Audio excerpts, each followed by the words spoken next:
All right. Desiree, I'm not sure if you can hear me at the moment, but we are still coming to you live from the University of KwaZulu-Natal here at Howard College, where we did earlier on speak to the representatives of the SRC.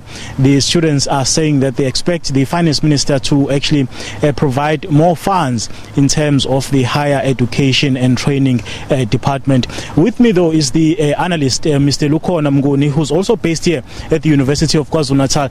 Mr. Mnguni, thank you very much for your time. There's quite a lot to talk about in terms of the budget and the anticipation, obviously, this afternoon. But let's look at the issue of the wage bill to begin with.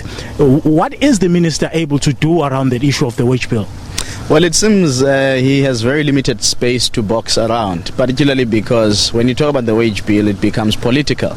It invites commentary from Labour, particularly unions, and some of those unions are in alliance with the African National Congress.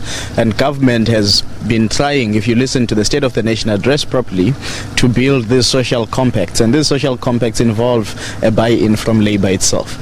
So when you talk about this wage bill, he has indicated previously that there is an attempt to, I think, save about 30 billion rands over the medium term. That was last year, so you're looking at between 2019 and 2021 to save about 30 billion rands from the wage bill. And one of the ways government has tried is through freezing of posts, and you don't make any appointments, you put a moratorium on the employment of new people, particularly at managerial levels. But some departments are crying that, they now have a vacancy rate that far surpasses what they deem acceptable in certain areas of functioning, and therefore it means the delivery of services is compromised.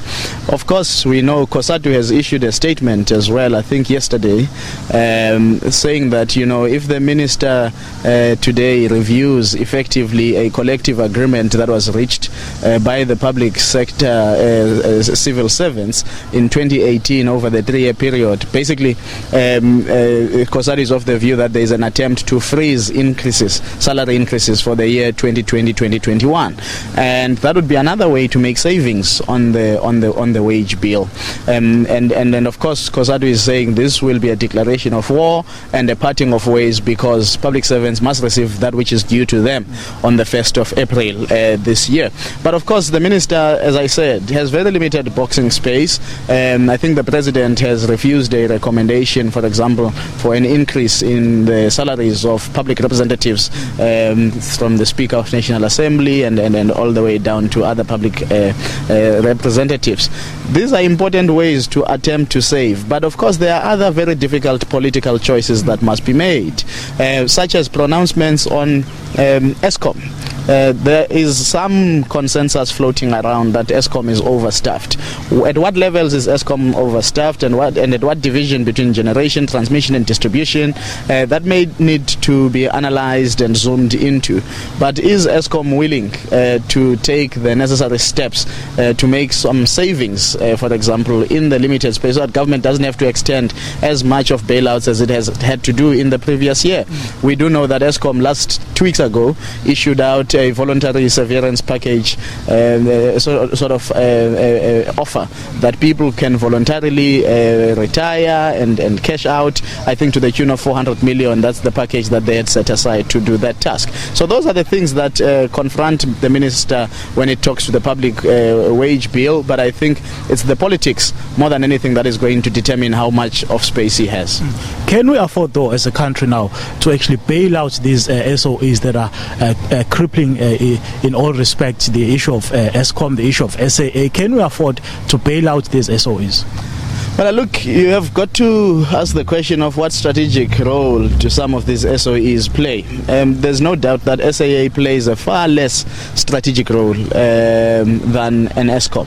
Eskom has to be bailed out. You can't run away from it. But as you bail it out, you've got to be proposing a set of solutions that will make Eskom sustainable, viable, able to collect debt, and able to shut down on those that do not pay on Eskom. And you have seen yesterday attempts to begin protests that effectively are calling for Soweto shutdown, because Eskom is starting to talk a bit tough on those customers who have not been paying in Soweto. And rightfully so, because the plea for poverty is a plea that engulfs all South Africans across rural landscapes, but people are on prepaid in rural areas, they are buying their electricity, they are using other alternative sources of energy for things such as cooking and heating and so on, which is not necessarily electricity. You find that people are using it for their lights, to charge phones and all of these sort of small tasks within what they can afford. So the point really is to look at the strategic advantage of any of these SOEs, and I think it is getting towards a point where SAA will be rationalized in a way that either it must operate being a viable entity, or it will eventually actually be liquidated and shut down. We don't know what the business rescuers in the long term are going to see as the most practical solution to adopt for SAA. Students here at this university are calling for more funding for higher education and training. Where is the money going to come from? Well, I mean, nobody knows. SARS has forecast of an under collection of revenue. Towards the end of last year, this was projected to about 60 billion. We will eventually know today from the minister as to how much SARS would have under collected in this financial year.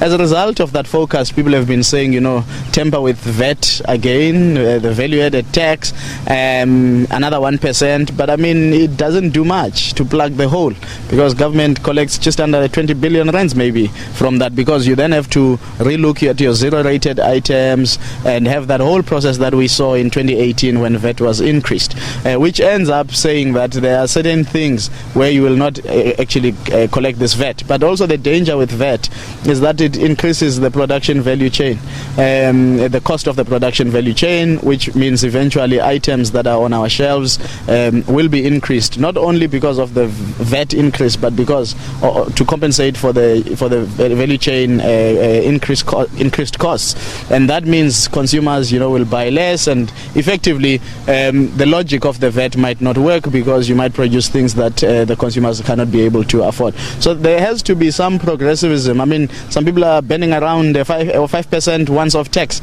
Now, the 5% once-off tax, remember, it's not just going to be for education.